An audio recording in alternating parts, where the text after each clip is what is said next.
माँ जी, मैं तो हमेशा ही बोलती हूँ, दीदी की दूसरी शादी करा दो। कब तक आप दो औरतें घर में अकेली रहोगी? आजकल माहौल भी बहुत खराब है, और फिर दीदी की उम्र भी तो निकली जा रही है ना। तेरा नाम टैप रिकॉर्डर सही रखा है मैंने। तेरी एक ही बात को रिपीट मोड पर चलाने से वो पूरी नहीं हो जाएगी। इसलिए मेरी बहू से ज्यादा खाना बनाने पर ध्यान दे, नहीं तो कहीं वो भी तुझसे मुंह ना फेर ले और नौकरी चली जाए। क्या माँ जी, आप भी हमेशा मेरी नौकरी के पीछे ही पड़ी रहती हो। तो क्या तेरे पीछे पड़ूं? इसी तरह दोपहर से शाम हो जाती है और शीला अपना काम खत्म कर वापस चली जाती है। अब अकेली सास एक बार फिर टीवी देखने बैठ जाती है, जिसकी थोड़ी ही देर में मधु घर आ जाती है और सास बिना कोई देर किए शीला की बातें उसे बताने लगती है। मम्मी, आप भी ना किसी बच्चे से कम नहीं हो, जिसके पास हमेशा शीला को लेकर कोई ना कोई बात रहती ही है। अब बस भी करो ना, इतनी बुरी नहीं है बेचारी। अरे मैंने कब कहा बुरी है? बस उसकी बातें करके मुझे बड़ा मजा आता है।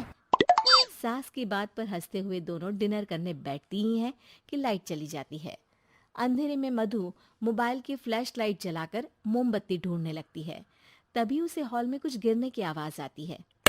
मम्मी, आप अंधेरे में इधर उधर क्यों घूम रही हो?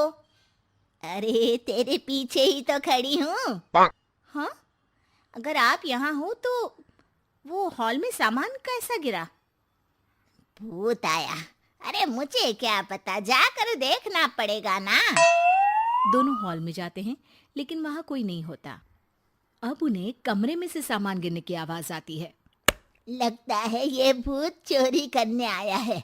इसे वापस कब्र में पहुंचाना ही पड़ेगा। बस हाँ, आप ज्यादा ना तीस मार खा मत बनो, मैं पुलिस को फोन करती हूँ। अरे जब तक तेरी पुलिस आएगी तब तक क्या वो हमारे साथ बैठकर अंताक्षरी खेलेगा?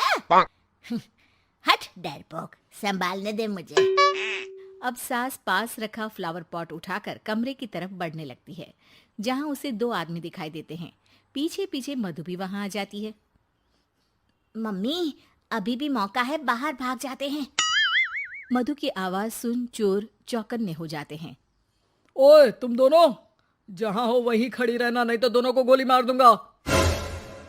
अरे तुम दोनों अभी के अभी बाहर जाओ, नहीं तो मैं तुम्हें जिंदा नहीं छोड़ूंगी। ये बुढ़िया हमें धमकी दे रही है। अबे तुम दो अकेली अबला औरतें क्या कर लोगी? अरे जा भेजा, दोनों को बांध दे। जैसे ही दूसरा आदमी सास को पकड़ने उसके पास आता है, तो वो उसके सर पर फ्लावर पॉट मार देती है।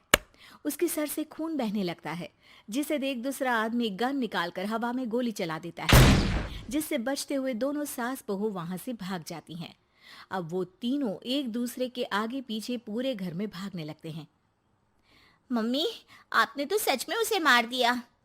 तो मजाक में कौन मारता है? और अभी तुम मेरे साथ ही रहना, नहीं तो पक्का मारी जाओगी।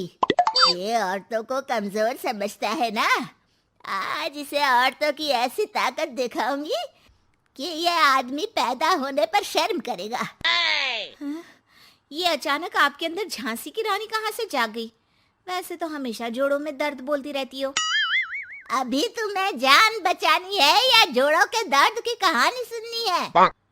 मधु और उसकी सास कमरे में जाकर दरवाजा अंदर से बंद कर लेते हैं, जिस पर चोर बाहर खड़ा दरवाजा बजाते हुए उन्हें आवाज लगाने लगता है। क्यों डर गई? अरे वैसे तो बहुत धमकी दे रही थी। गेट खोल अब बुढ़िया। अबे पागल, धमकी देने और होशियार होने में फर्क होता है। पर ये दिमाग वाले काम तुझे तो समझ में नहीं आएंगे। रुक, अभी तेरा दिमाग ही बाहर निकालता हूँ। ये कहते हुए चोर गोली चलाने ही वाला होता है कि सास अचानक दरवाजा खोलकर उसके मुंह पर परफ्यूम डाल देती है, जिससे चोर गन फेंककर दर्द से चिल्लाने लगता है।